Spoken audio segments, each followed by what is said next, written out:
What's the best advice you have for other companies listening now? You're the COO of Cornerstone. What if you had 5 minutes with them? What would you say?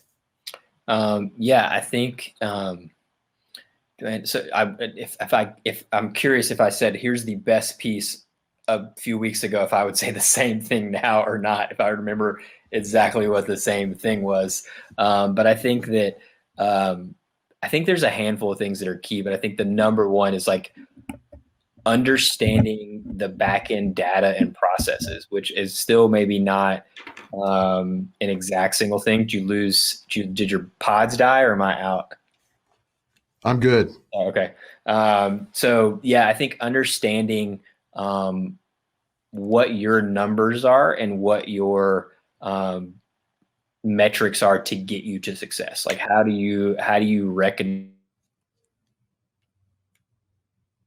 like really broad, but like some of the things we talked about, we know what our average roof is worth. We know what we expect a salesman to sell in a month. We know what the minimum quantity is. So in turn, we know how many salesmen we've got to have in a market in order to hit the revenue goals for that market.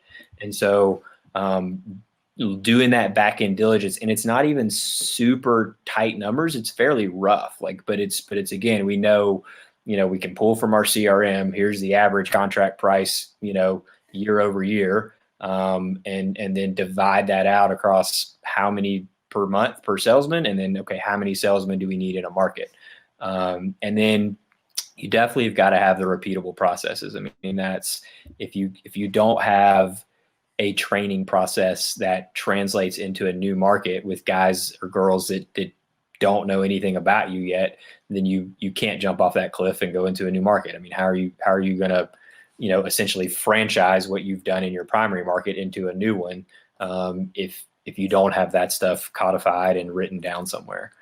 So I think those are two of the biggest things. Yeah.